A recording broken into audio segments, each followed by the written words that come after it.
գնում է ենթադրյալ միջին ծանրության հանցանքի մասին, որ պատկերացնեք միջին ծանրության հանցանքի դեպքերով նույնիսկ մեկ ոստիկան հնարավոր է չի գալիս բերման ենթարկելու որևէ անձի։ Տվյալ դեպքում ես այսօր առավոտյան, երբ ականատեսը եղա նրա ինչին երևի թե բոլորը եւ մեր ամբողջ հանրությունը, մենք տեսանք հարյուրավոր, եթե ոչ հազարավոր իրավապահների, որոնք պետք է ինտենսիվ հարկադրանքի միջոց գործադրեն կրկին ենթադրյալ միջին խոսվող հանցանքի հետ կապված։ Հիմա շարունակությունը, իսկ ինչի մասին է այդ հանցանքը։ Խոսքի ազատության մասին։ Համարենք խոսքի ազատությունը լինում է ցնցող, Եվրոպական դատարանի նախադեպային ողջ իրավունքը մեզ հուշում է, որ դա թույլատրելի է։ Այսինքն այստեղ մի ընտրություն կա։ Եթե ընտրում ես ժողովրդավարության ճանապարհը, ապա խոսքի ազատությունը, այսպես ասած, ամենակարևոր արժեքն է։ Եթե ընտրում ես բռնապետության ճանապարհը, ապա խոսքի ազատությունը, եթե իրացվում է սուր ձևով, պետք է երևի թե այսպես ականատեսը լինենք հազարավոր իրավապահների, այն էլ վեհարանում։ Այն էլ երբ տվյալ դեպքում խոսում ենք սրբազան հոր մասին։ Հայաստանը եվրոպական կոնվենցիաների անդամ է բազմաթիվ։ Սա ինչ հետևանք կունենա սա որևէ։ Եթե չեմ սխալվում, նաև կարծես վերջերս չէր, որ հանրաքվեր տեղի ունեցել, որտեղ իբրև Եվրոպայի միությունը րոպե շուտ սպասում է հանրապետության։ Ես Եվրոպայի միության որևէ երկիր չեմ պատկերացնում, որտեղ հնարավոր է հազարավոր զինված ուժայիններով միջին ծանրության ենթադրյալ հանցանքի, որն էլ վերաբերում է խոսքի ազատությանը, կան նման գործողություն անեն։ Մի հայտ լեվականի հարցազրույց տալու, որտեղ իրենք հարց էին տալիս, ի վերջո ինչ է կատարվում, եւ փորձեցի իրական ներկայացնել իրավիճակը, հասկացա, որ երևի թե պետք է անալոգիա անցկացնել։ Ասեցի, պատկերացրեք, դուք ունեք ձեր նախագահին,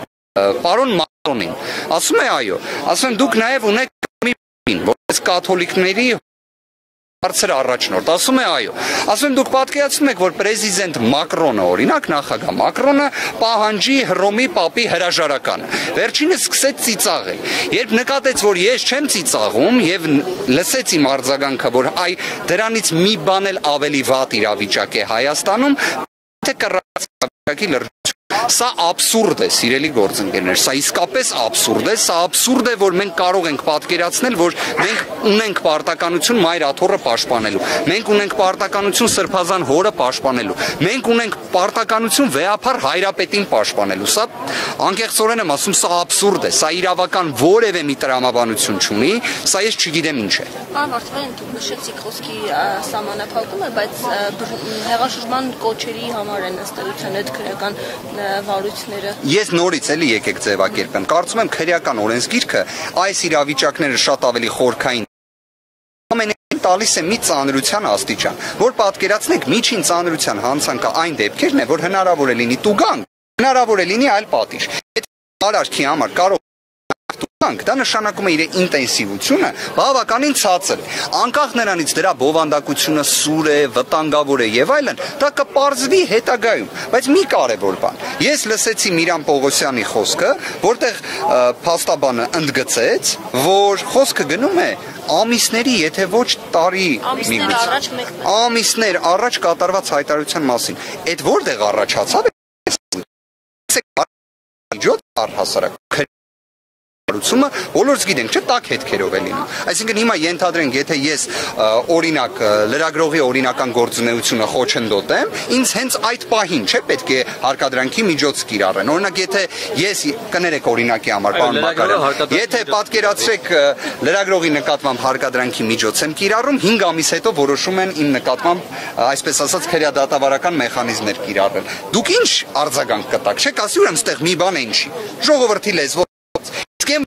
շատ բան է ինչի, դա կարծում եմ բոլորին ակնհայտ։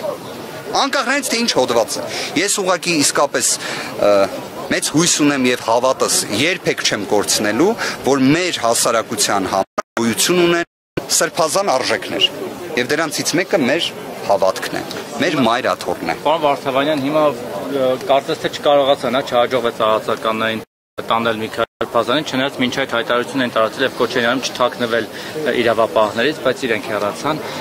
Ինչ է սպասում, ի վերջո կհաջողվի, թե գնում են, այսինքն լիցքավորվեն, նոր թափ հավաքած կան նոր ուժերով։ Ես առաջինը, եթե թույլ տաք, իսկապես ուզում եմ չհավատալ, որ նման ձևակերպում է օգտագործվում պետական մարմնից Սրբազան հորացեին։ Ես իսկապես ուզում եմ չհավատալ դրան, դա առաջինը։ Երկրորդը ուզում եմ ասել, որ ես նաև շատ հակված եմ, նույնիսկ ներեք այս կպնդեմ։ Ես համոզված եմ, որ իրավապահների մեջ էլ կան հայ առաքելական եկեղեցու հետևորդներ, որոնք եւս ունեն կարմիր գծեր, որոնք այդ կարմիր գծերը չեն հատելու, որովհետև ի վերջո յուրաքանչյուր իրավապահ ծառայում է իրավունքին, օրենքին սահմանափակված լինելով սահմանադրությամբ։ Բառացի ասել է Դիմադրությունը չլիներ, բայց այդ կարմիր գծերը հատում էին, որտեղ նստելու շեմին էր Սրբազանը, հետո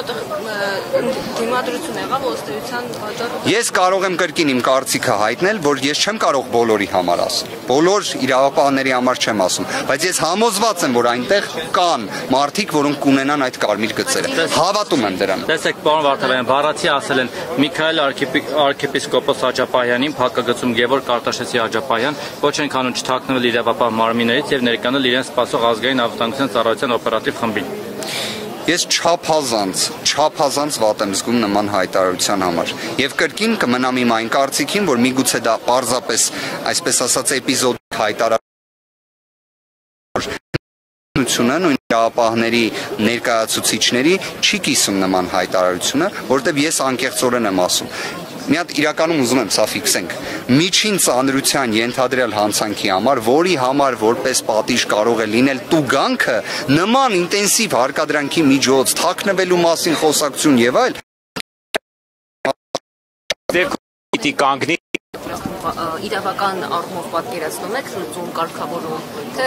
իրավական առումով լուծումը պատկերացնում եմ, որ ընդհանրապես նման քրեական վարի չի կարող հարուցվել, եթե հարուցվել է, կարող է կարճվել։ Իրավական առումով լուծումը շատ պարզ, որովհետև այդքան ամիս, եթե նշվածը որևէ քրեական հետապնդման առարկա չի հանդիսացել, երևի պատճառ է ունեցել, չէ՞։ Օրինակ, ես հակված եմ, որ քննիչը դատախազը հսկող չեն տեսել դրանում որևէ այդպես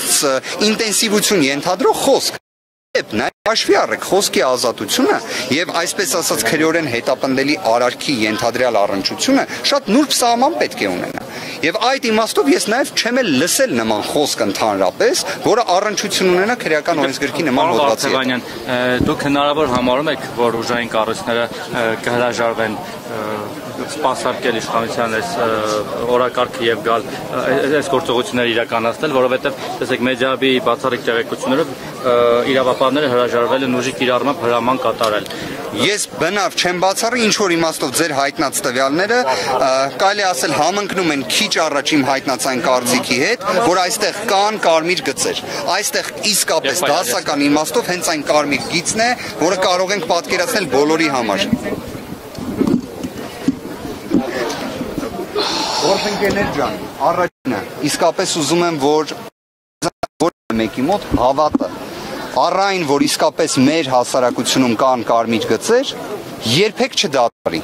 Երկրորդը իրավապահների վերաբերյալ հարցադրումը հնչեց, ես իսկապես րոպեներ առաջ կամ վայրկյաններ առաջ այդ հույսս հայտնում եմ եւ իսկապես եմ հայտնում, որովհետեւ իրավապահների համար էլ վեհարանում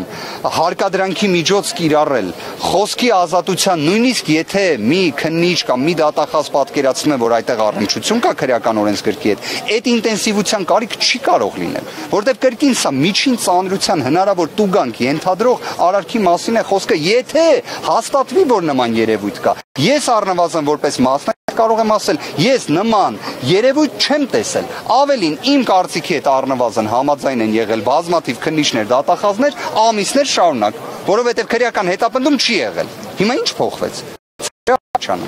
Ես կարծում եմ տեղեկությունը, որ հրահանգվել է այնպես անել, որպեսզի չզգացի, որ որոշ հրաժարվել նման հրամանել որպեսզի առանց բախման Միքայել Սրբազանին ձերբակալեն։ Հիմա հետաքրքիր է, վերջո հրաժարվել են չէ ցանկանում ես մի հատ